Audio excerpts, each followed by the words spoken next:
Okay, I think we are now live. I never know until I see it go live on the computer screen here, but I'm pretty sure we're live. It says we're live. So, hey everybody, welcome. Thanks for coming in tonight. I'm really excited to see everybody and appreciate you guys tuning in. I saw Doc Murdoch in the house. I saw Joe Blaylock. I saw Sunrise Water Media. I saw Matt Cundiff. I saw Chris Wedgeworth and Jerry Bauer. And I think that was all. There were a few early people. Oh, John Coopy was in there earlier too, but I think he dropped out, but maybe he'll be back. Anyway, welcome you guys. Thank you for tuning in. I actually am super excited about tonight's show because I have someone on that I have had on before, and we had a really good time last time. I'm hoping it's as much fun or more fun this time. It is Cornell Herg, who is the director of marketing for EMAX USA. Cornell has been an FPV pilot for a while. Kind of got into this game from uh, flying FPV, and then was able to land a job actually doing marketing for a company that sells FPV quads.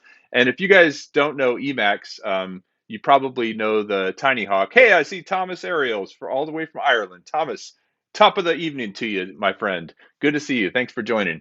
But you guys probably know the TinyHawk line. You might know some of their other quads. They also sell motors and parts and a lot of different things, and a really cool FPV car. But Emax has become, I think, one of the leaders in ready to fly or bind and fly TinyHawk small tiny whoop style quads.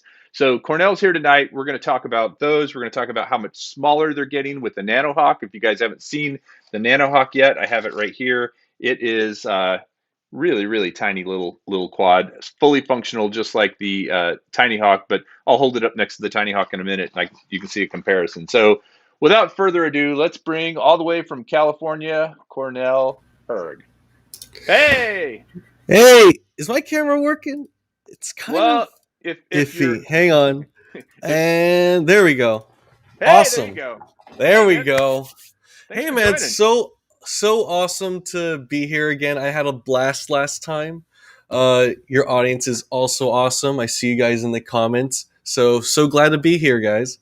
Yeah, man, thanks for tuning in. So now you're in California, right? Yeah, I'm here in Southern California. And how is it today? How are things? Beautiful weather, just like always. Actually, it's been kind of drizzling today. Pretty Oh, cloudy. I know, right? We rarely get that rain, so it's kind of actually refreshing to have that finally. yeah, yeah. I know when you have a lot of one thing, you always want something different. Yeah. You know, like now that it's been cold here for a while, I'm like, man, maybe we could turn the heat back up. But summertime, I'm always like, I want a cold day. But California is one of those places where you can fly pretty much year round, right? Oh, absolutely. I mean, it's supposed to be wintertime right now, but in California we don't really have that.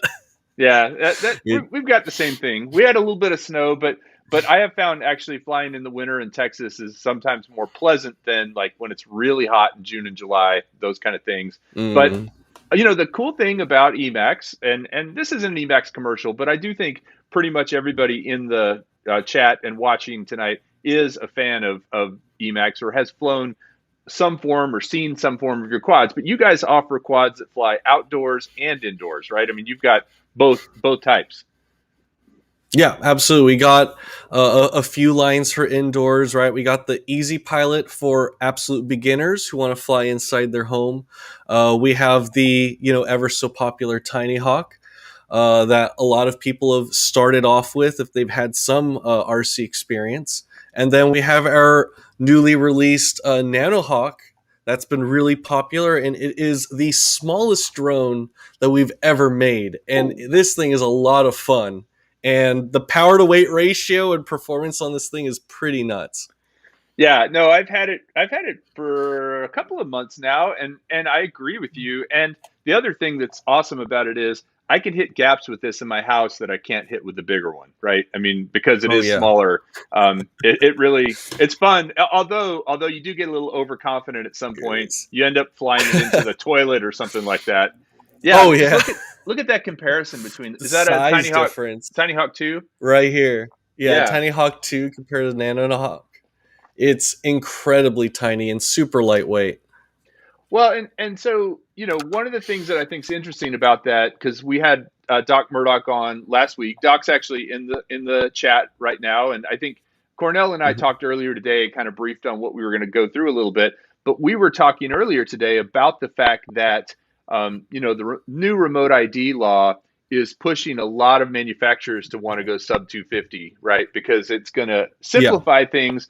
Although, from what we learned last week, and I shared with you today earlier, it's not necessarily set in stone. There's still a lot of questions about whether Hmm. or not you'll be able to, as a hobbyist or as a Part 107, where those things lie. But regardless of the fact, I do think that smaller quads flown indoors in particular is going to be a really easy way for people to get started. You guys are a pioneer in that area. With the Nanohawk, what was sort of the thinking behind putting this thing out in this tiny form factor? Yeah, so I kind of view the Nanohawk as kind of the next step up. So someone who perhaps started with the TinyHawk. The thing about the TinyHawk is it is a little bit on the heavier end. It has a nicer camera, but that adds a lot of weight, a lot of various things. So when it comes time, you're finally ready to graduate, but you're not quite ready to go into like a racing drone, which is such a huge step ahead.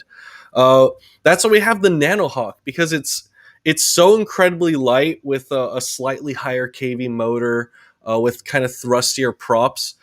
This thing really rips around. It Yeah. doesn't feel like a tiny hawk at all. It's like a little mosquito just like zipping all over the place.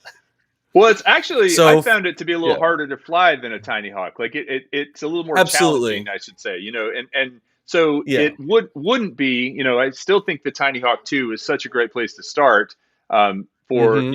especially when you put a 1S on it, because it's very manageable in stabilized mode with a Right. 1S. Or as you said, the Easy Pilot is great too. But this guy is, because it's so lightweight.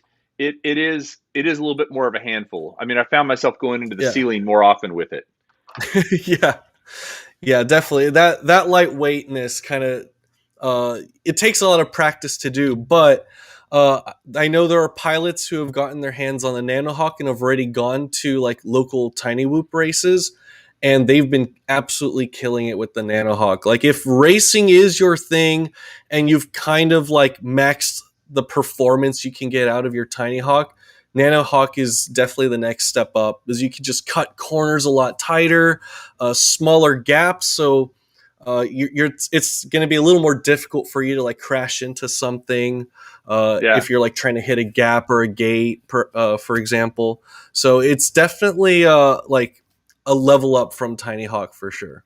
Well, and as you were saying, if you're into racing in particular, I had Nick Burns on 2 weeks ago, and Nick is Mm, one of the fastest FPV indoor pilots I've ever seen. I mean, he yeah. just he rips around doing his reviews and stuff like that. That's something that I kind of aspire to, because I've gotten good at going slow. But now what I Hmm. find the challenge is I try to turn up my speed about 10% every time I do it, and it's just kind of Yeah. getting better. Now you've been flying FPV for a long time, right? I mean, you started what, 5 years Yeah. ago or so? Oh yeah. Yeah. Definitely. Back in the days when like the Cobra motors were like all people flew on like some like the blackout frame, and our cameras were at 0 degrees tilt, just straight out. Right, right, right. And I mean, the thing is, we've come so far, and it seems like the technology for it hasn't hit the point yet where it's gotten boring. Like with I'll say, for example, Oh yeah. like with phones, they come out with new stuff on the phones, but it's very iterative. I feel like with Hmm. quads, this thing being this small and having this much tech on it, um, just tells you that we're going to just keep getting smaller and smaller. And at some point, Yeah. you're going to have the option, I think, to be able to do something that maybe even carries like a 4K camera or something like that on this. I Oh mean, yeah. Absolutely. I mean, I keep saying like I think I said this the last live stream as well, is like my ultimate goal is I want to be able to have like a really tiny like fly size drone that I yes. can just like gap through everything, and I have like nice like at least HD video recording my flight, and that would just be an absolute treat to have. And I think that's definitely where the direction everything is going right It's now. it's literally in your pocket, and if you're Yeah, sitting and you're bored somewhere, you just pull it out and zoom that's around the room. yeah. It's just about like seeing the entire world from a new angle, and like whereas like big drones like you fly over the horizon and it's just like flat. I actually think like having such a small drone, you can turn like your whole house into an obstacle course, and like it actually I think makes flying a lot more interesting as we get to that smaller scale. Speaking of big drones, have you seen the Sony, the thing, the Sky? I think it's called Sky Peak. Have you seen that I one? only saw their teaser and they showed the Yeah. motor and prop. Yeah, Ah, that's that thing, interesting. it's huge. It's I mean Is it it's well, I think okay? it's like Inspire size, right? Um, but Okay, I think it was more for carrying like their Sony cameras and stuff. It's that exactly, big thing, exactly. right? Okay, yeah, Yeah. I do remember that. Yeah, I That's mean crazy. it's interesting. It is interesting though that the industry seems to go in the direction of making things smaller, but then at other times, because if you're a Sony camera user, I think what the big advantage is there's really heavy integration with the Sony cameras. So Yeah. you plug it in with one cable, and then you can do a lot of the controls to the camera just right out of just Mm-hmm. immediately. You don't have to map things or figure out how that's going to work. But yeah, Right. so one other thing that you and I talked about earlier today, which I found really fascinating. So you work for a Chinese-based company in the U.S., right? Yep. It's EMAX USA here, but headquarters is in China, and Chinese Yeah, New Year is coming up, and I that is correct. know Yeah. I know for a lot of technology companies, and particularly drone companies, things kind of shut down for a little while. What's as an employee of that company, what's your experience? Do you find that things get kind of like that's almost like our Christmas break here, sort of thing? Yeah, it's the biggest holiday for China. A lot of people end up taking like a month off. A lot of times, it's pretty normal for that. And so, actually, for just about every drone company right now, like there's already people who are already putting in their holiday hours and already leaving, and it definitely puts a halt on things, but it's just what everything goes through every year. So we Yeah, yeah. adapt. Well, and it's just I think as Americans we generally aren't aware of that, because Yeah, I've had a few companies that that I work with who have said to me, "Well, this is when Chinese New Year is, so you either have to get it done before, or it's going to have to wait till after." There's this yeah. gap of time. So do they basically just give all the work to you while they're gone? They're like, "Cornell, you take care of all this. We'll be back in a month." Well, well, most of the halting is more so like the manufacturing.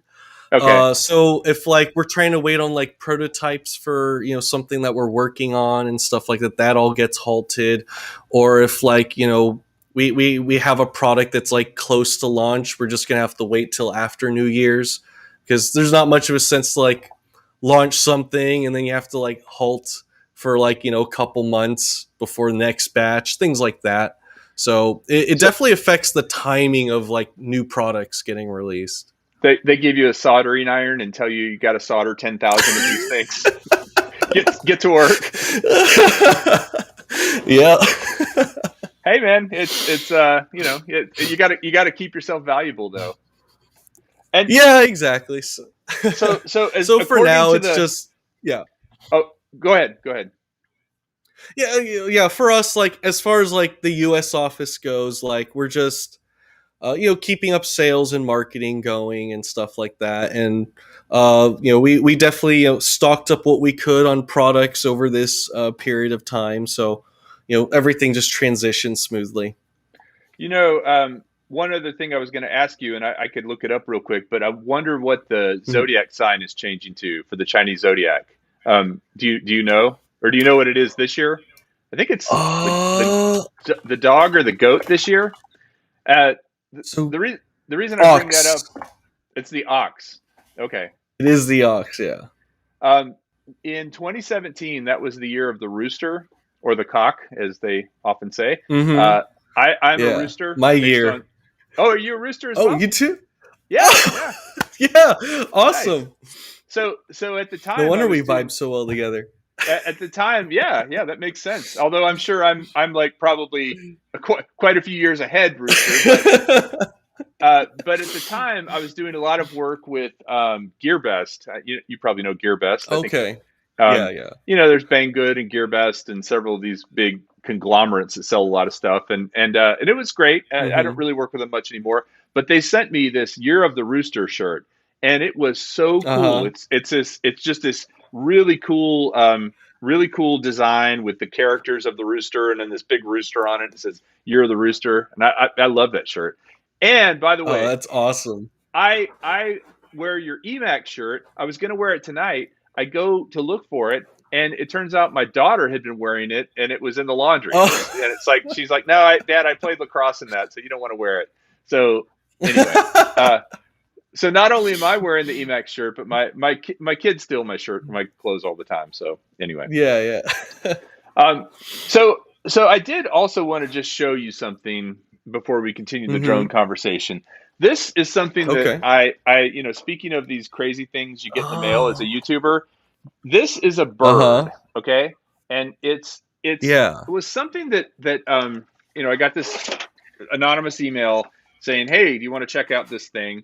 And I Mm-hmm. was like, "Yeah, I'll check it out." It looked interesting. I like quirky things, unusual things, but Mm-hmm. you have to see. So I'm working on a video about this thing right now, but you have to see the action on this. It is actually really really amazing. So let me see if I can get it going here. Get that going. Turn that on. I want to just show you how these wings flap. I'm not going to try and fly it in here because there's not enough room in here. But Uh-huh. check out the action on these wings. All right, I think I'm ready. Yo, Is that crazy? that's so awesome. The tail. Yo, that's so cool. See how the tail goes out? That's a lot of thrust it's generating. That's So crazy. so this is the remote right here, and Uh-huh. it's a joystick. So when you push the joystick forward, it gives it more climb. And when you pull it down, it kind of slows the beat of the Oh. wings. Like if I start the wings and then I pull the joystick down, and then I let Oh, interesting. so it starts to descend, and then when you push it, it goes up, and then I don't even know how the rudder back here works, but there's a left and a right, so it's basically you fly at line of sight, and you can fly. Uh-huh. W- Last weekend, I was with Kai and Chris from Sunrise Water Media down in New Mm-hmm. Braunfels. We were flying. We had this thing, and it was blowing probably 10-mile-an-hour winds, and this was doing just fine in it. It was awesome. Really? So yeah, yeah, That's crazy. it is the biggest surprise. Like one of those things that I was like, it looks kind of interesting, but it's actually way more fun than I thought it would be. So I'm excited about the video. Anyway, I was thinking Emacs bird. That was my point. Emacs needs to make a Oh, bird. dude. That would be so fun to make one like that. Little like ornithopter like that. That's interesting. He uses four wings too. I've seen like more like kid toys with just the two wings. Yeah, But yeah, with four wings, that thing's generating a lot of thrust. yeah. They That's separate. crazy. It's like an X-wing fighter. Red 5 going in. Yeah. Pew pew pew. Lock air spoils That's in so attack position. cool. Dude, Um, I want to FPV that. I know, I You know, gonna and try? well, I don't. I mean, I don't think it would handle the weight. Maybe, maybe. What do you Mm, think I could put on it? I mean, you think just a little tiny run cam or a little tiny? yeah, I think so. Like the just the small camera like we use, something like that, and like a little embeds. Maybe open it up, put in a transmitter inside. I don't know. Yeah, That yeah. might be interesting though. Well, part of the reason I was showing it off tonight for everyone who's watching is I'm actually going to give. I got two of those, and I'm going to give at Oh, least one okay. of them, if not two of them, away on First Friday, which is next Friday. So next Friday, if you tune in for my live show, which is I do speed dial every Friday except for the first Friday of the month. That's called First Friday. Anyway, it's where I do more giveaways and it's a little more produced and stuff. I'm giving away that bird on First Friday. So if you want it, tune in. Yeah, Mike Miller says Kelly's like an 8-year-old. Pew pew pew. uh, yeah. So Stingray was asking if that's a camera on the head. No, I I don't know what that you're talking about, that little black spot there. Um, I think that's just the screw that's holding. I don't actually know what that is. That's an interesting. Is Can you see it it there? like It looks like a it's like camera. an IR? Is it like an IR camera for the remote? Is it infrared based or? Oh, well, I don't know. That's I'll have to look and see. But That's a great question. you took it outside though, so it Oh yeah. still worked. So I don't know. Hmm. Well, and with infrared, it has to be facing the like that would have to be facing you for it to work, right? Yeah, that's So true. so I don't think it's infrared, but no, the amount of control you can have over this thing, and again, Chris with Sunrise Water Media and Kai both flew it, and you could really, it's I mean it's crude control, Hmm. but you can keep it if you practice a little bit, you can keep it in one area. We actually chased it with a TinyHawk freestyle, like chased it around. So Oh, I, I that's awesome. I think that's what Chris was flying. Anyway, yeah. So getting back to the sub 250 category and all these things Yeah. that are going on with remote ID and such. What are some things? What are some things that you think uh, are going to be trends in the industry for people, especially around FPV and maybe even camera drones? I mean, it seems like Hmm. FPV is becoming more popular. It seems like camera drones are, of course, getting better and better, but they've reached that sort of iterative state where each one's just a little bit better. Yeah. It seems, 5 more minutes of flight time. But do you have any Yeah. thoughts working in this industry? Do you feel like more onboard sensors, more autonomy? What do you think? Hmm.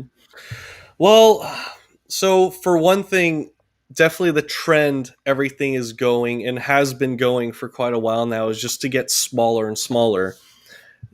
Things started with like the tiny whoops from back in the day, all brushed, and just everything's kind of been evolving smaller. And then you even see like 5 inch, for example, people are trying to figure out how to make like a smaller 5 inch, essentially trying to make that sub 250 gram 5 inch. And whether that works or not, like that's why the community is still kind of experimenting with that. uh, so definitely the way everything is going is for sure smaller, but we also see improvements in the FPV experience.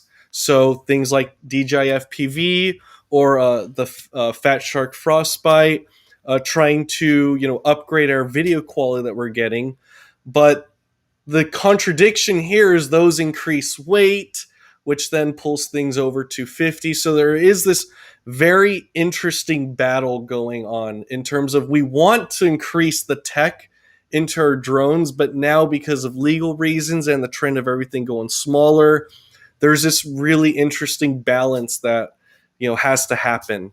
So I think that's kind of where things are going, is definitely smaller, trying to cram as much tech, but we'll see how things play out over time.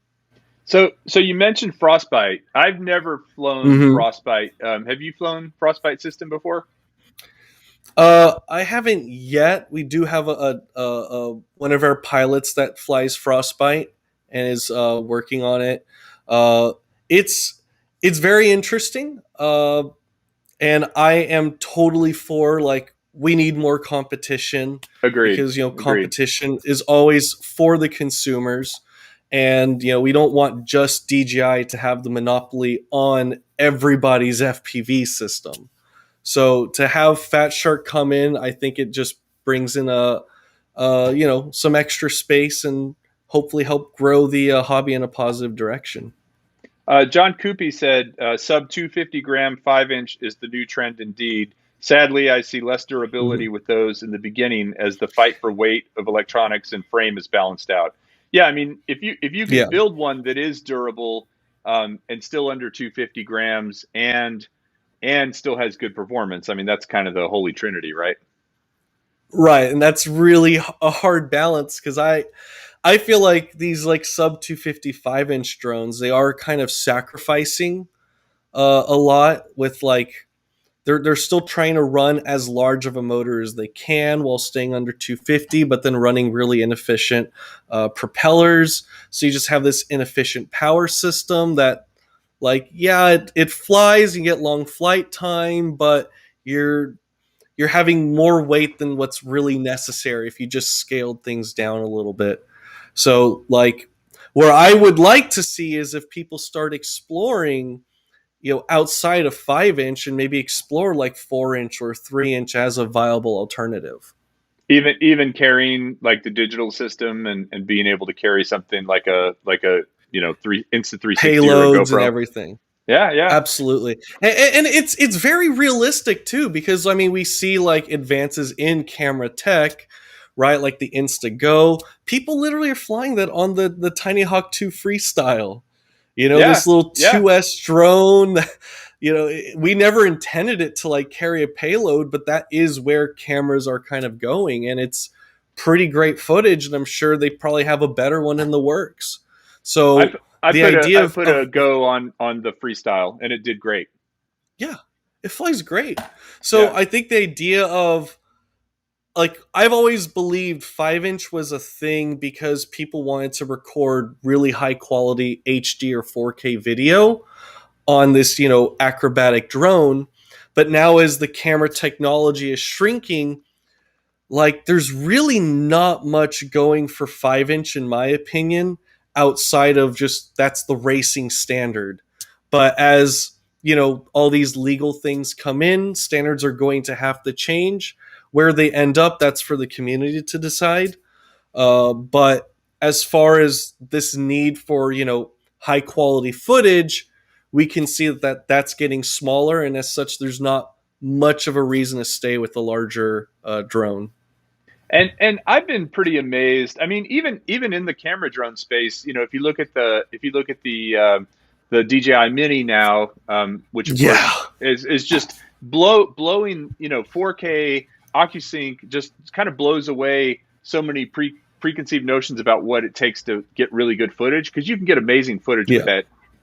Even the original Mavic Mini did great footage, oh yeah, 2.7K. But you mentioned Sharkbite a few minutes ago, and you said you haven't flown it, but mhm, you're familiar with it. What? yeah, How do you think? Because I don't know too much about it other than the couple of videos I've watched. I've of course watched Joshua Bardwell's videos about Sharkbite and a few others. Now hmm, Sharkbite or Fat Shark is now part of Rotor Riot, right? They're one and the same, I believe, or they were bought by Rotor Riot. Do you know that?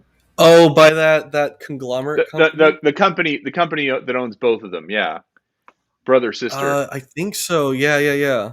I believe they're I, they're they're part of the same company family. But my question to hmm, you is, um, as far as the advantages of frostbite, it's frostbite, right? Not sharkbite. Frostbite. yeah, I understand it to be that it's smaller, right? It's more lightweight than what you have in yeah, a air unit or even a yeah, Caddx unit. yeah, And then and so yeah. well, and then visually, you give up a little bit as far as the quality of the image. Right. So it is like a sacrifice you have to make, but I really do like where they're going with it being this small lightweight system, because the biggest thing against DJI is, yes, the video quality is, really really, something we've never seen before in the hobby, but the units themselves, they run really hot, they're really huge. It's just not viable, I think, with how the industry is going more towards smaller and lighter weight drones, right? With regulations 250 grams and everything, especially the stock air unit that DJI makes. That's just ridiculously huge and heavy. Right. Caddx has their lightweight alternative. That's a really good step forward. But that's where I think Fat Shark can really get a good slice of the pie. Is their boards are so much smaller and lighter weight. Like, we can be fitting these into like almost Whoop style drones. We're very close to that, and I for think the that's for the a for the really, transmitter for the the transmitter out of the. VTX. Okay, so that would Yeah, fit into like something like a TinyHawk 2 kind of thing, possibly. just a little bit larger, but like it can fit. It is doable. Okay. Like you could fit it into like a 2 inch or 2.5 inch drone, and it's still not too heavy, and it provides a great experience that is far above analog. And I think that's a good positive direction we're moving towards. Yeah, and a couple of comments here. First of all, Doc Murdoch said he loves EMAX motors. He just got a set of the 2306 2400 kV freestyle motors in the mail. Yeah, and that's another thing about EMAX is you guys don't just make ready to fly or bind and fly. You also Mhm. sell components. And then Mike Yeah. Miller said it costs so much they need the competition. I think what he's referring to there is DJI or maybe even Frostbite because I know they're both pretty expensive. Frostbite units are Yeah. still comparable in cost to a air unit, don't you think? I Yeah. So I think, in my opinion, that's, and I don't want to like step on any toes, but like I think if they can figure out how to like tackle the more affordability aspect of the industry, that would really help give them a huge edge against DJI. Yeah, and ultimately, quality wise, I mean, like I said, Doc Murdoch's in the chat right now. So is Mhm. Jerry, Drone Obsessed Jerry, who I've flown both of those guys' analog setups, and they've got them Yeah. configured in such a way that it was pretty close to the quality of digital, at least in close range. Like Yeah. if I was less than 50 yards away, the quality of what I was seeing was pretty close. So I know analog can Hmm. be really good. And actually, Doc Murdoch just said he'd like to see Emax make an HD set of goggles that would work with everything. There you go. Oh, that would be awesome. But DJI kind of keeps a tight lip on their tech. Well, and remember, everybody's out for Chinese New Year coming up, so Cornell's going to have to do all this himself. He's going to have to get soldering. But let Yeah, I'll get actually, started. you just said something that triggered a question that I'm curious about. And this question probably I don't know how you would know this except being in the industry, but what is the deal with Cadix? How are they able to make that unit that is compatible with DJI? Is that a sub licensing thing, or did they just like reverse engineer it and they make it, or what? No, Do you it. know? I don't think it's. If I believe, all right, I do know that they do work with DJI. So that much is true. So probably their VTX is in partnership with DJI, I believe. Uh, and then the cameras, uh, that's why Cadix was trying to make their own camera, and I think their newest one is great as a cheaper alternative to the DJI camera.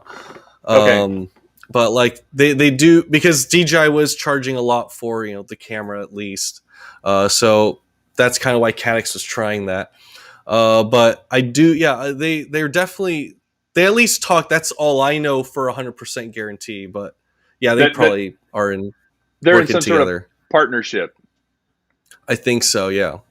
I mean, they must be because you would wonder why other companies aren't able to license the technology. Because I think it is OcuSync technology that's in these low latency or lower latency OcuSync. But anyway, Hmm. I, I only knew of Cadix from the days of the cameras, and now Hmm. they have the Vista, they have the oh gosh, what is the other one I'm thinking of? The We'll have the new camera, the Nebula Pro. Nebula, yeah, the Nebula, and then there was Yeah. one called like the it was a woman's name, the Norris or Morris or um, Harris or something like that. Anyway, Yeah, I'm uh, going blink on that. it can be a little bit confusing as to who all these manufacturers are and stuff. But I agree with you. Yeah. Ultimately, for both camera drones and FPV, the competition that we're getting, the fact that Sony is coming out with a really high end camera drone to compete, at least initially, with probably the Inspire or the Matrice, Hmm. on the DJI line, and then perhaps that would lead to Sony making smaller drones as well, more consumer friendly drones. Um, Yeah, I would like to has see them take on like Skydio if they could. The Skydio is that it's a good competition. Yeah, and Sony has the backing, right? They have the money to do it. I mean, they're Yeah. definitely a big enough company.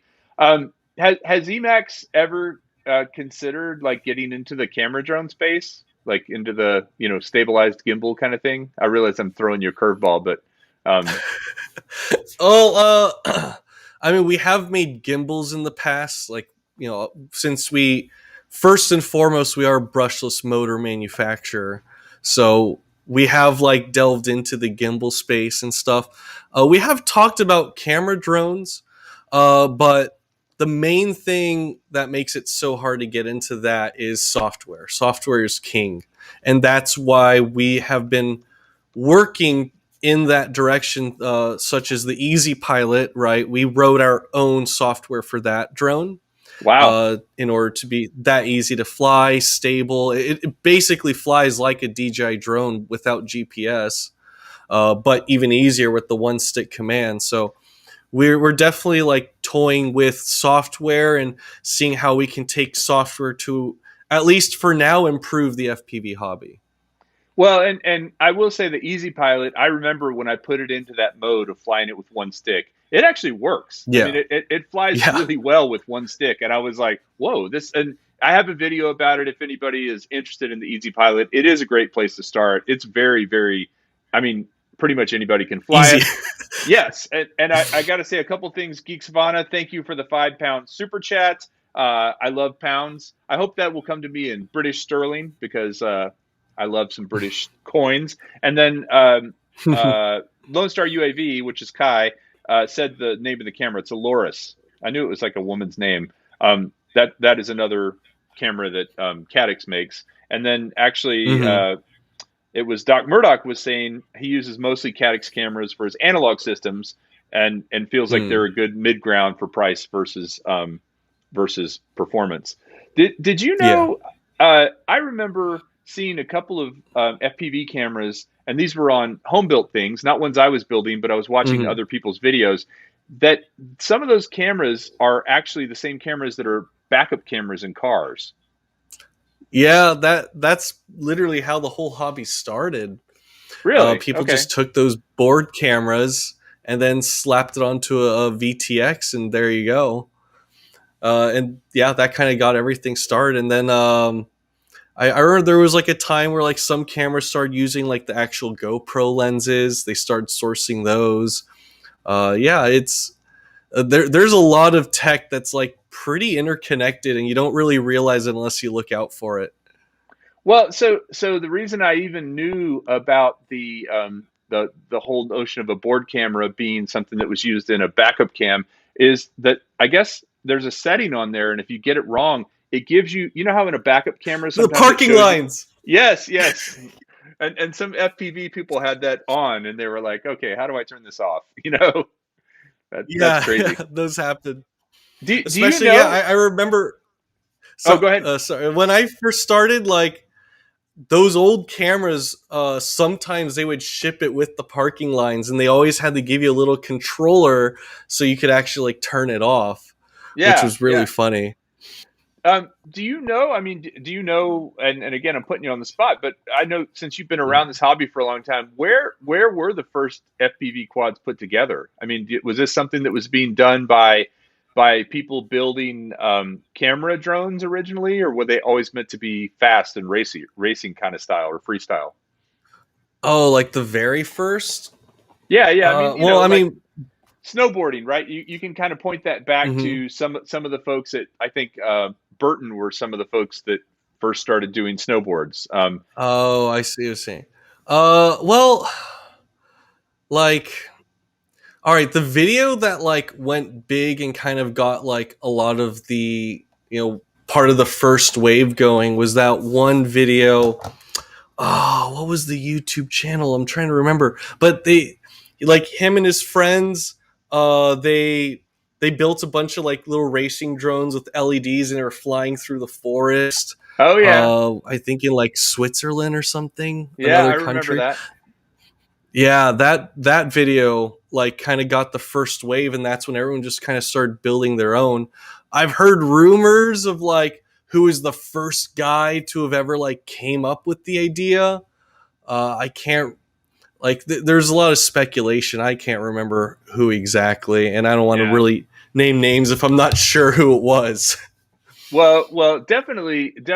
I remember seeing that. video that you're talking about, racing through the forest. And the coolest Hmm. part in that video to Yeah. me was the fact that they were chasing each other, and you could see one from behind the other. And that's Yeah. become something that I really really enjoy about FPV, because I've tried to chase things. I've done some radio control airplane reviews where I tried to use a Mavic to chase a radio control airplane, and there's a couple of Hmm. things. Number one, um, you know, it's not as quick and nimble as an FPV drone.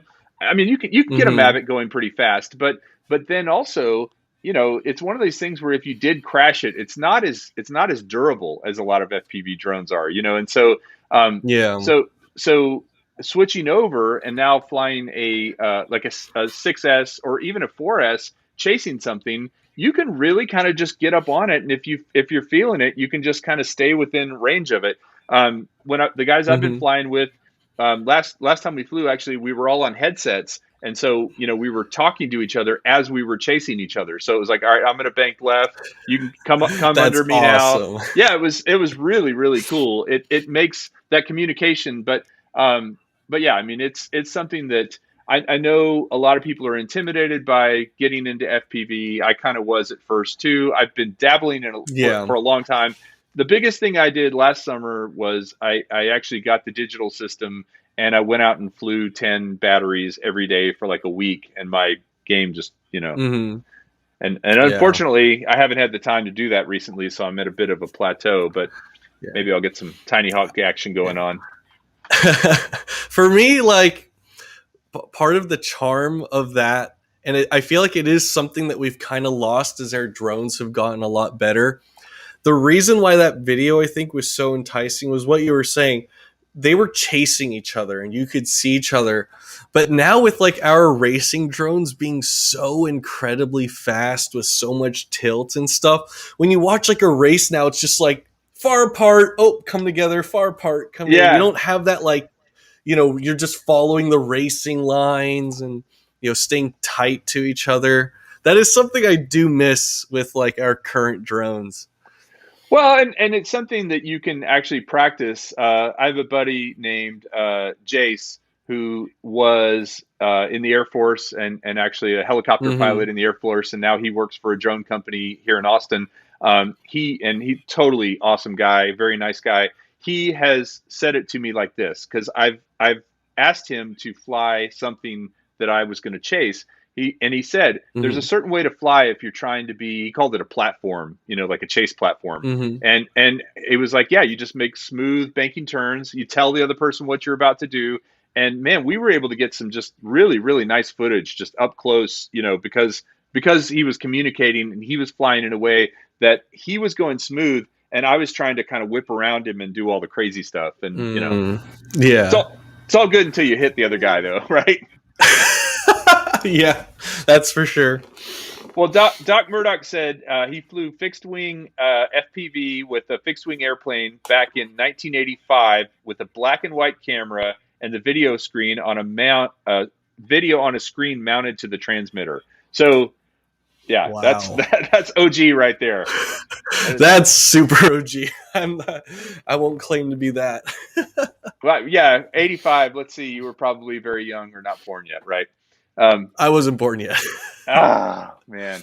No, that is one of the cool things too about this entire group, and you noticed this last time. First of all, everyone in here has a great rapport with one another, but folks like him, there's a big age gap, right? There's guys in here that are Hmm. in their 60s, and there's guys in here that are in their teens, and so I just love that, and I think that's something Hmm. that years ago, as my parents were getting older, I was talking to my dad about playing football, because he had played football way back, and he's a pretty big guy. Hmm. And he said, yeah, as you get older, you got to find a lifelong sport, something you can do until you're basically keeled over. And to me, Hmm. FPV is that, and camera drones too. Drones in general, RC is something you can do, and as you get older, you have more money, so you can afford to buy the better Yeah, toys, right? absolutely. And especially RC is such a great hobby because the tech's always evolving, so there's always something new to look forward to. Yeah, yeah. No, I'm excited about where we are with it. Now, I have a question for you because I showed you my bird earlier today when we were Hmm. talking. Your bird was going crazy in the background. Where's your? Did you give it a ball or something to play with? Uh, I got 5 pet birds. They're in the bird room right now. I closed the door so it's quiet. There's a bird I've room. all, You have a bird room. yeah, I got a bird room. Yeah, All right. and I got What kind of hmm, birds? uh. So I got so there are 5 parrots. I got a green cheek conure. So those are pretty common. Also cockatiel. So they're the ones with the little feather on top. Nice. Uh, then I also have a half moon conure. I have a kayik. Kayaks are kind of like the clown parrot. So if you ever look up like funny videos of birds on YouTube, chances are it's probably a kayik. They have the orange head and white body, green wings, and they Okay. just like do really weird things. And then my prized bird is called a bronze winged pinus. They're Wow. incredibly rare and really hard to find. But if you pull up a photo of that, uh, they're pretty remarkable, and they don't look like a parrot at all. They look like a hawk. They're pretty Wow. awesome. So so I so you have you always been into? I mean, what got you into birds? Did you grow up with birds? Yeah, yeah. I grew up with birds. My family had African greys, and then I've just always been interested in flight. So naturally, birds kind of become a part of that. Yeah. Do they what do they think of your tiny hawks? Like I'm sure you fly them around the house all the time and the birds are like, "What Oh, is that?" freaked out. They get freaked out a little bit. So, They definitely don't like the noise. I have a little pit bull and her name is Jenga Mhm, and she is generally very chill with my quads. Like she's used to them. Like pretty much I got mhm, into it around the time we got her and so been seeing them for years, kind of grew up with them. Whether it's a big one mhm, outside in the back that I'm just testing or tiny whoops around the house, she's chill. I got that bird out last night and was trying to fly it in my living mhm. room. Oh, she went crazy. She was just like barking and jumping up at it and chasing it. And the bad thing was I kept crashing it and I had to like run over and grab it before she picks it up. She's a pit bull and I hopefully there aren't any pit bull haters in the audience because she's a very very nice dog, very smart dog. Definitely can be a little intimidating to people she doesn't know, but she's so protective of our Mhm. family and I love that. But That's um, awesome. one thing she does is when she gets excited, she shakes something. So like that's her. Even if you just kind of go Jenga, go, she'll just like kind of shake her neck like this. So she's a frisbee dog. She catches frisbees and she does a great job. But then she brings it to you and she just shakes it. It's rubber. So it's doing this. I've got slow Yeah, mo yeah. footage of it. Anyway, that was my fear is she's gonna pick up my bird and just shred it before I can finish the review. So fortunately, I have Gotcha. a second one. I have a second one, but that's the one I'm giving away. So I'm trying to keep it in pristine shape. So, Yeah. Good so if you idea. tune in next week, Cornell, you could win the bird. For your birds. God, I wonder what they would Awesome. I'll do. do that. I wonder what they would do with this thing if you were flying it around the house. That would be pretty wild. They'll probably be pretty freaked out about it first, but I Yeah. don't know. Maybe they'll like fly after and chase it. Who knows? So has I know California has been kind of at different times on the extreme of COVID and lockdown and I don't know Hmm. where you guys are at right now. I feel like Texas is probably a little more I don't know a little less locked down for generally. I've not had it, and I know Yeah. also Geek Savannah was in the audience earlier. I don't know if he's still out there, but um, he's over in the UK, and he's even put some videos about flying during lockdown. Have you had Hmm. have you had problems, or has it slowed down like going out to fly for you or other people Hmm. that you know that fly quads? Well, at least for me, is since a lot of people are home, I can just go to a park and there's nobody there, and I'll fly. So it's Ah, actually been great for me. so fewer people out means more space to fly. Exactly. Yeah, I don't have to worry about like someone setting up a soccer game on like the grass field or something. I can just fly Nice. all of it. Yeah, Yeah. that's always the worst too. I've been out flying, either a camera drone or particularly an FPV when you're Hmm. not as situationally aware and you're flying around, then all of a sudden there's all these kids under you, and you're like, whoa, got to get out of Oh here. yeah. Where'd you guys Yeah. come from? You know. Anyway, That definitely happens. I understand from Sean in the UK that it's a little harder to get places to fly over there right now. Oh, Uh, okay. Chris Wedgeworth wants to know where you bought the orange bird. This bird. Oh, Uh, he's talking. No, he's talking about this one, I okay. think. Uh, Gotcha. so so I'll have a review of this out in a week, and I honestly, this was sent to me. I don't know yet where to get it, but I will put that in the link. This will come out. This will come out next week. It really is pretty cool. But no, speaking of though, your bird, you said one of them is really rare.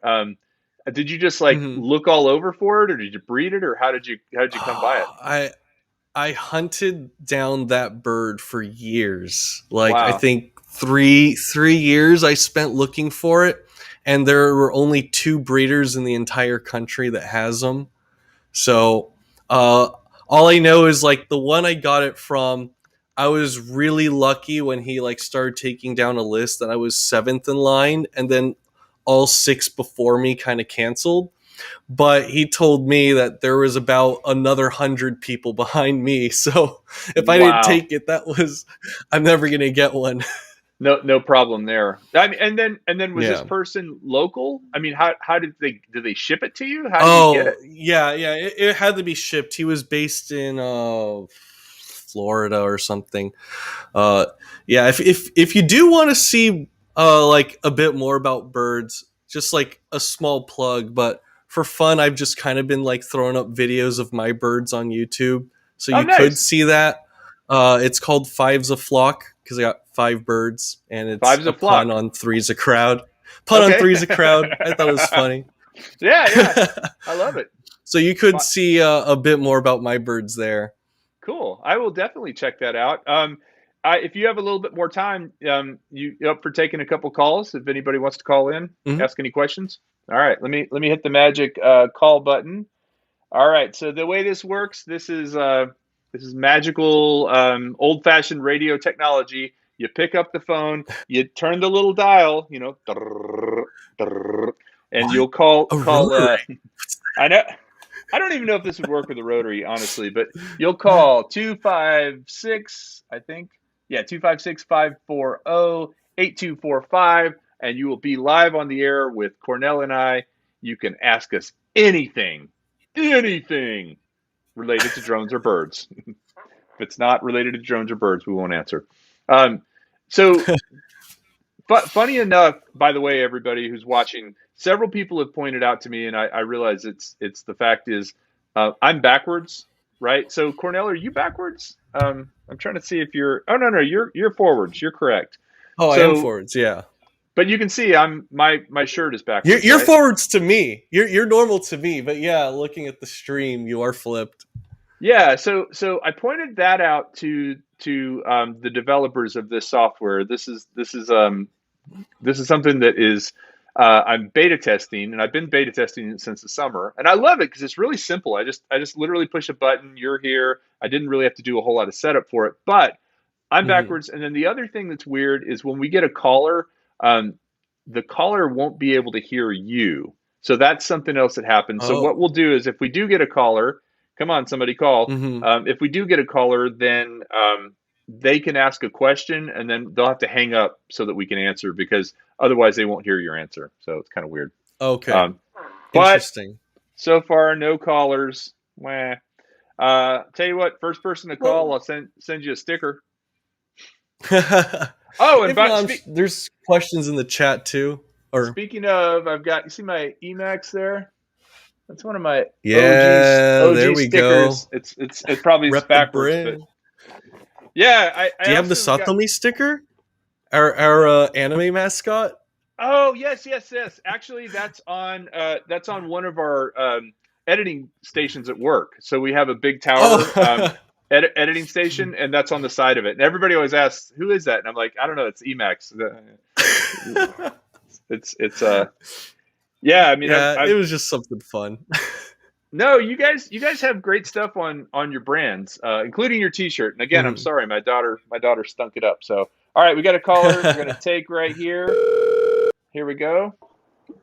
All right, caller, you'll have to mute the YouTube and tell us who you are. Hi, I am House, and I'm in Florida, and I'm first time I watch your channel. And my question is, I have a Pixar flight controller, and then I been using that flight controller for a while. The thing is, last week I update for the last firmware, and now my Pixhawk is really acting. I took off like 2 days ago, and my drone took off and then crashed, but a Oh really no. bad crash. I don't know how to fix this. I don't know if I can just downgrade the firmware using the mission plan or the cube run control. I don't know. I try, but I couldn't find any videos on YouTube. If you guys can help me, I appreciate. That was going to be my first suggestion, but and where are you calling from? Florida. Florida. Okay, excellent. All I'm right, well, thank you.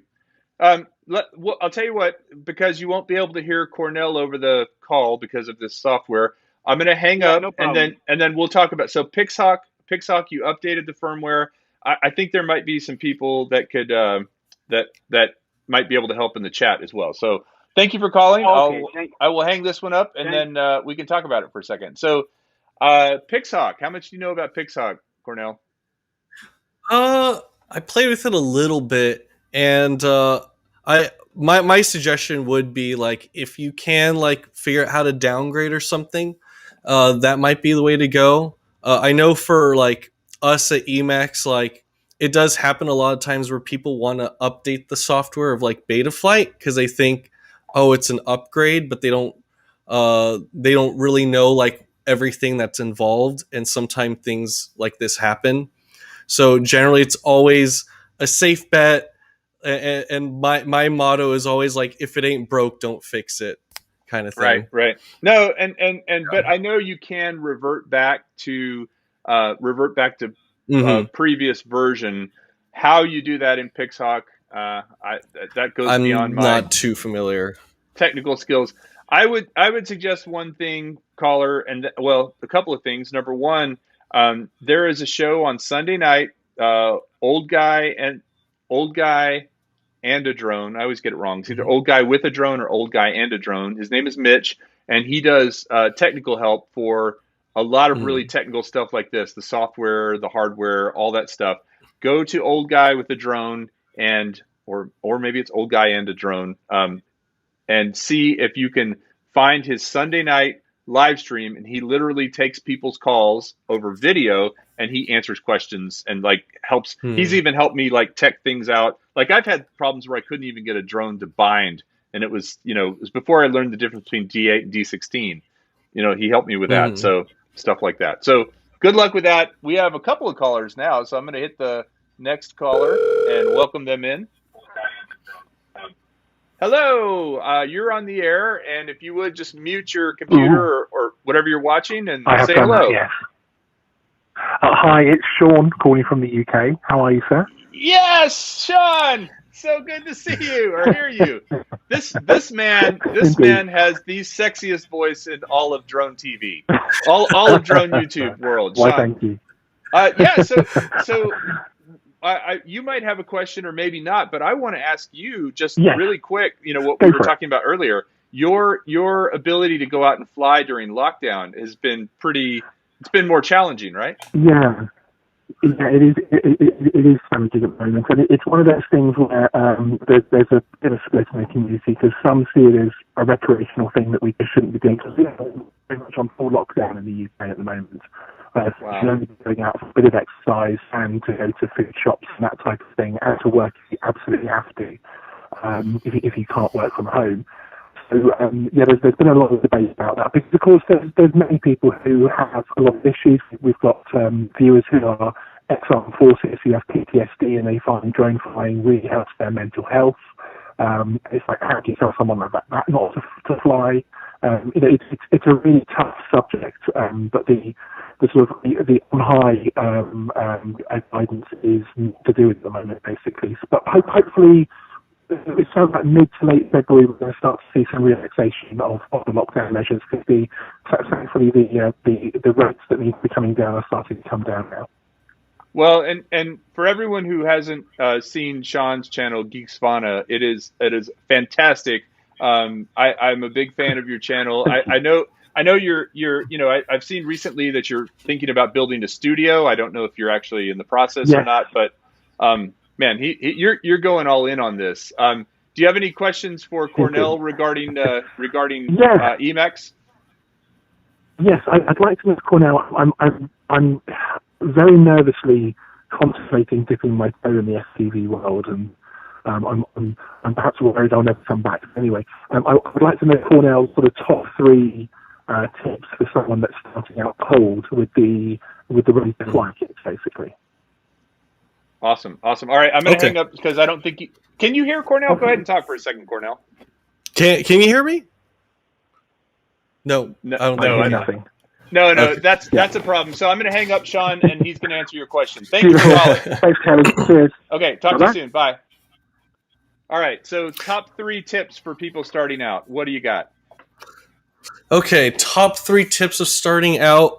I would say start line of sight, so you can familiarize yourself with the controls, because that orientation and just like how to yaw and things like that kind of throws off a lot of people, and also just learning that throttle management. Second, I would say is when you first hop onto then your FPV goggles, you're going to be tempted because when you fly line of sight, the first thing you want to do is try to like learn how to like stay still. You're going to try that with FPV probably, and it's not going to work because the problem is you can't see your sides or behind you. So if you are starting out, you just always want to be consistently flying forward. Even if it's really slow, as long as you're flying forward, you know where you're going, you can turn around, you can dodge something, but don't try to just hover still. Otherwise, you won't really know where you're going. You might drift backwards and hit a vase or something. So of all the try things not you to can do hit, that. a vase. There happens to be a vase out in this field. Oh yeah, I mean, you're right. I'm sorry. I'm thinking like TinyHawk, so like you're flying inside. Yeah. I don't even have any vases, but go ahead. Sorry, I interrupted. If you're outside, like you might hit a tree, so avoid that, right? And then third tip I would say is try to do research on like good quality gear, because once you kind of graduate from like your first initial gear, like if you get like a RTF kit or something just to like learn off of, then and you finally are willing to take that financial plunge, make sure you just buy like something that's as widely compatible with everything. Like now there's like so many radios, for example, that are they're multi-protocol, right? So like that's a really great investment, and you can spend a little bit for like a really nice radio that will help you carry into all kinds of different RC hobbies, getting a good pair of goggles, things like that. And those multi-protocol radios a lot of times can be used with digital FPV systems as well, because you don't necessarily have to use a DJI transmitter or radio to fly digital. You can fly it with other. So if you have one of those multi-protocols, you can do that. Mm-hmm. But Cornell, really, you said something that I really would iterate is when you have the goggles on, the ability to hover is really hard. It is much easier to go forward than it is to hover. So don't try to hover. Yeah. Try to hover line of sight. That's a good practice. Mm-hmm. But as soon as you put the goggles on, just have some space where you can just kind of move around slowly, and don't try to fly too fast. And then you talked about throttle management. Yeah. I still do this, but I know when I started, I was like up, down, up. It's just bouncing everywhere. Just learning how to fly in a smooth line takes a little practice, but it's fun. It's a challenge. Mm-hmm. And to your point too, Sean, if you want something that is fairly inexpensive and very beginner friendly, the Easy Pilot really is a good place to start. It's not something you're gonna. Mhm. I mean, you quite honestly, if you get good at it, you'll kind of get bored with it at some point. But it's something then you could give away to somebody else or sell or whatever. But it is a really It's a great trainer. place to start. Yeah, if you've never done FPV. So we have a question from Harley FPV, who says, "What's the best 6S milliamp hour for the Hawk Pro? Like how many milliamp hours would you recommend in the 6S for the Hawk Pro?" For 6S, generally, I believe for 6S, people are running about 1,000 milliamp. Okay, Just because that's still pretty lightweight with a good amount of juice for a race situation. But that's kind I of the guess sweet that spot. yeah. If you're flying a 5-inch for racing or freestyle, I would say like about 1,000 milliamp. Okay, all right. Do you have a recommendation for 4S? Because I have 4Ss that are 450, and I have 4Ss that are 1300, 1800. What do you think? Yeah. For a 4S Hawk, I would recommend 1300. Okay, That's kind of the sweet spot there. You still get a good amount of juice. But if you are carrying like a GoPro and you're just more so trying to catch video and things like that, some people might like go up to like a 1500, just to get a little more juice and a little more weight for that like kind of freestyle feel. okay. Yeah. Somebody had recommended earlier. I think it was Ray Kelly that said this first. Said we need to do drone jousting, which would actually be pretty funny. You put little That would be fun. toothpicks on them. All right, we have another Bob caller in the Rugi, I queue. think, did that. Nice, nice. Let's see who this caller is. Hello. Hello. Hey, Am I finally able to Yes. Who do we got? order, please? Yeah. Yes. Can I order a cheese? Dang. This is producer Paul. Actually, what's up? Hey, producer Paul. Thank you for joining tonight. You tried to do the Ken Heron joke with the food order. I was going to say, is this Ken Heron? Because no, it's so. Producer Paul and I That's were on hilarious. I never saw that. well, we were on a show together the other night where most people were drinking pretty heavily, and so it got a little sloppy towards the end. If you guys want to, it was on Original Dobo's channel. So if you want to go back and see something pretty funny, go watch. Was it Brews and Quads and Brews or Drones and Brews? What's that show called? Drone Brews. It's Drone Brews, but the title of the video, probably easiest way to find it is Roast Roast Dobo. I think is what we named it. Nice. Yes, Roast Nice. Dobo. Yes, because we changed the name for that stream that day, or that's the show that day. But yes, it's our Original Dobo's channel. And producer Paul is the guy who partners with Dobo. I always enjoy his show. He gets a big audience, and everybody seems to have a good time. But good to hear from you. Did you have a question for Cornell, or just calling to say hi? I did have a question for Cornell. Do you know where we could buy a dodo bird? Oh, A dodo bird. Okay, so Paul, I have to hang up before you can hear him. You won't be able to hear him. So is that's your question? That's my question. All right, man. Thank you for calling. We'll see what Cornell has to say. So a dodo bird. Where can we get a dodo bird? Will you share the name of your bird supplier? Well, if you want a dodo bird, I have some unfortunate news. You are just a little bit too late for one of those, unfortunately. I might recommend you could probably get a parrot from your local pet store, or you can go to your local like emu or ostrich farm. Like those are pretty similar. You can actually get a pet emu. I don't know. At least here in California, you can. I was at a bird fair once, and there was a guy literally selling emus. Yeah. So, Texas, you can, or get one of these. Yeah, get one of these, Paul. There you go. The go-go bird. All right, dodo. Well, that's actually called a go-go bird too. That's the name of it. Let's see who else we've got on. Boy, we got the calls coming in now. This is awesome. Hello, caller. You're on the air. Thanks for calling. Who am I talking to? Kelly. Hey, Cornell. Scott Murdoch. Hey. Hey, it's Doc Murdoch. All right, actually, Doc. Funny thing, I was kind of telling Cornell about you earlier today, just because we were Yeah. talking about FPV like OG gangsters, and you're one of them. Oh So yeah. glad to Very. glad, and we were talking about the sub 250 sub 250. I was showing him a couple of your slides about the sub 250 stuff that you were Oh talking yeah. about. But Yeah. yeah, Also, low ID stuff definitely has do you have issues. do you have a question for Cornell, or just calling the chat? No, I two things. Number one, producer Paul, I can find a stuffed dodo bird to send to Dodo. Just like we found, Big Al. Yep, Big Al the alligator. Yep. Yeah. But I do have a question for Cornell. EMAX has been really good about the beginner side of FPV, with their goggles and their quads and their controllers. What is their intent as far as potentially getting into the HD side and giving DJI some run for their money? I mean, EMAX is big enough, so that's my question. So, all right. Well, we have to hang up so you can hear him. I'll hang up and I'll listen to the reply. Good to hear from you, Doc. All right. So, what do you got? You guys going to take down the Goliath? Oh yeah, dude, we're summoning our army of engineers. We're gonna take down DJI.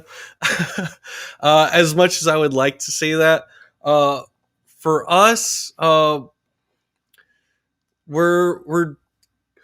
don't really have the resources as of yet to like create something like an HD system, because there's a lot of R&D costs into that and a lot of software that goes into something like that, something that we don't have the resources for.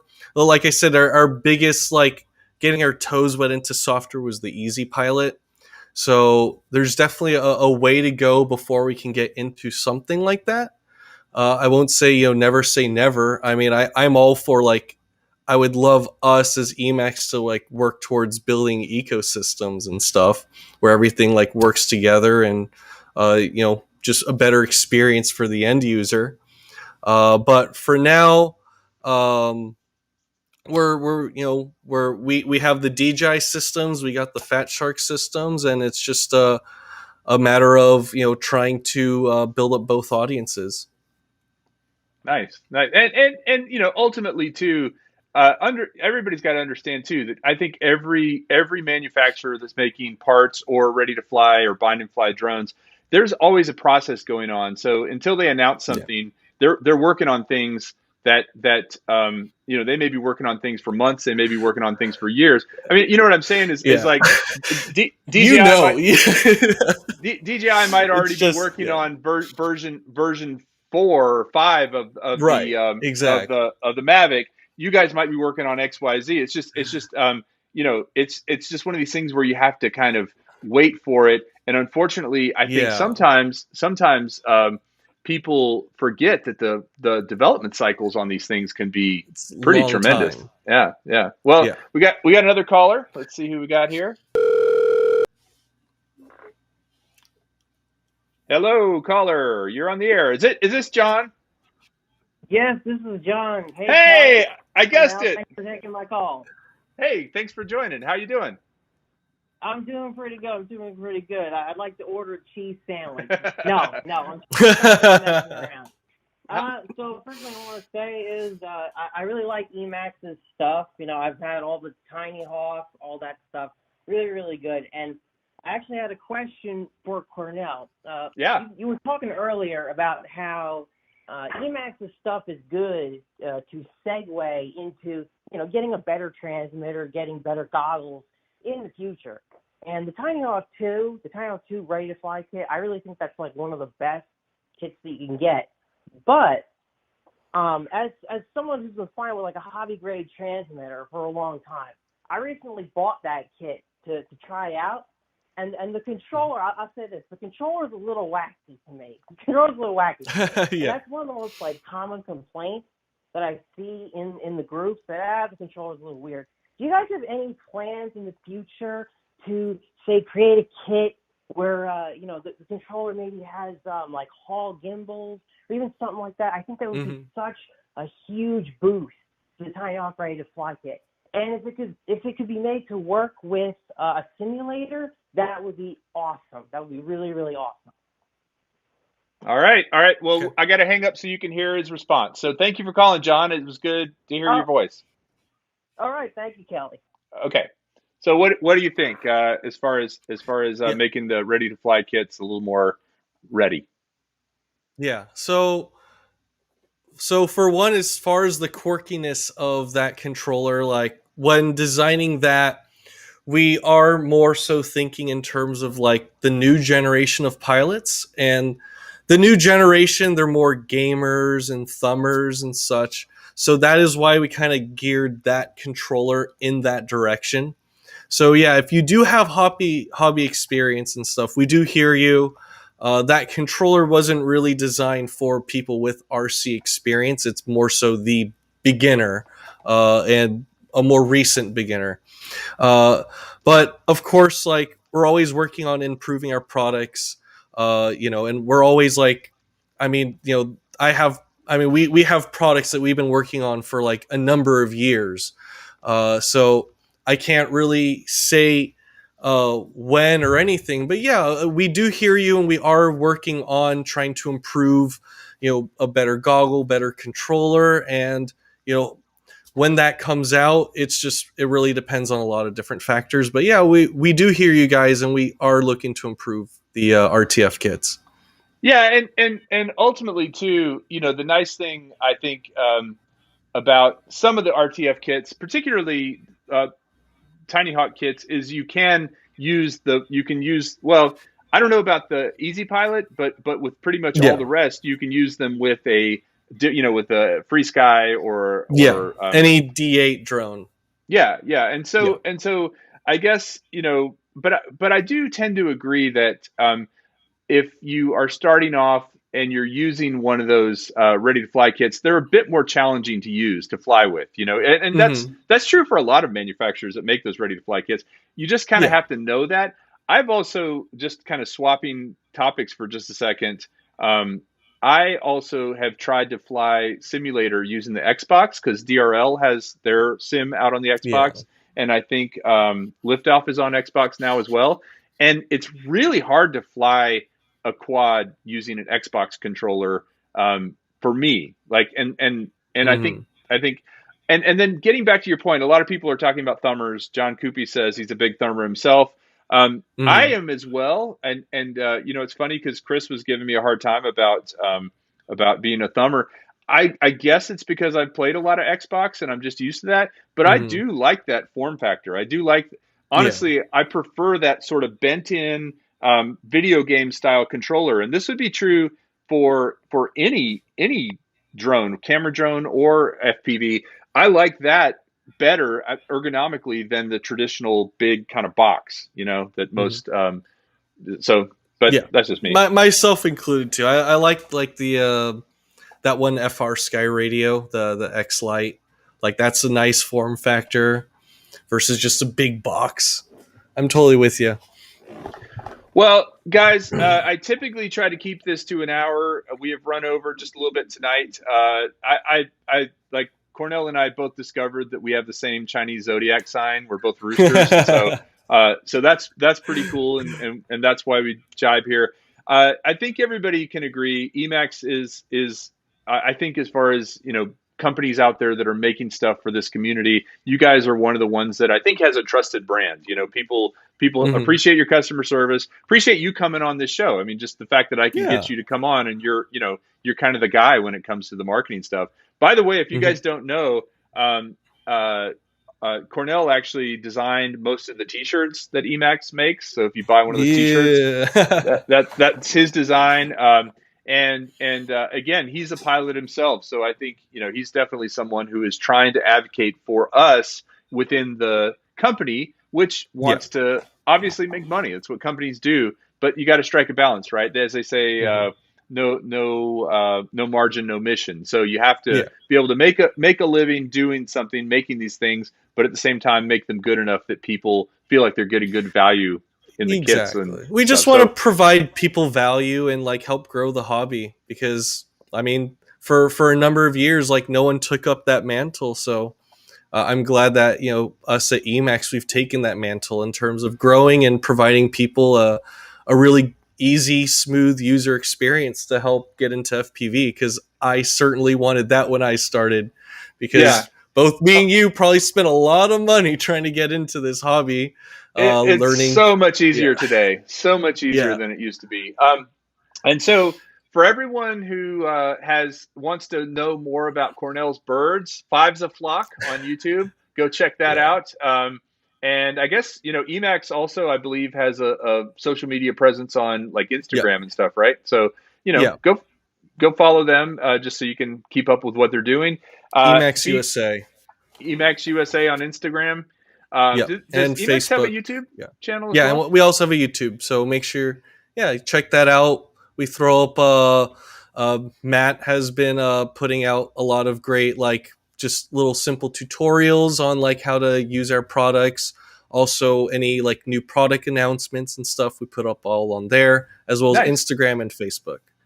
Yeah, and really, guys, for everyone who is having trepidation or anxiety about getting into FPV or even just flying a TinyHawk, there are a lot of great resources. Even as I said before, even just binding these things can be a challenge if you've never done it before. But there's so many great people out there, like Doc with Doc Murdoch, that are willing to help out. So or Mitch, like I said, old guy with the drone. So get out there, fly something, have a good time with it. And then last thing I just wanted to say, and I want to make sure everybody knows this, Spin Up is an event that we've done for the last 3 years. And I believe EMAX has been a sponsor for at least 2 of those 3 years. Were you guys a sponsor the first year? Maybe, I don't think you were the first year. Sure. But I don't think I handled it then. Maybe. But I don't know. Last 2 years, for everyone in the chat who won an EMAX product, this is the guy you have to thank, because I contacted him out of the blue, said, "Hey, I'm doing this event. Would you sponsor us?" He's like, "Tell me what you need." And even cooler than that, there was another company that competes with EMAX. So I went to Cornell and said, "Hey, they're talking about wanting to sponsor as well." He said, "Bring it on. Whatever they're giving you, I'll double it." And you said something to that effect. You were like, I did. Like, "No problem. I'll I want to make sure EMAX." And they actually didn't even end up coming through for me. So you guys did. Mm-hmm. And so I really appreciate that. Spin Up 2021 is still in the works. I don't know. I'm really hoping that, things are going to get clearer about where we are with travel and COVID and having group meetings and stuff like that. But whatever it is, whether it's virtual or in person or a combination, it will be this fall, sometime after October and before Christmas, somewhere in that range. So I'll let people know as soon as possible, and I'm sure Cornell will just triple the amount for next year, right? For sure, dude. Let's talk. All right, man. Thank you again for being on. This was really fun. I enjoyed it. I did too. Thank you for having me. Hey, everybody. Thank you for watching. We're going to sign out now. I really appreciate you guys taking time with us on Friday night. Next Friday, I'll be giving away the bird on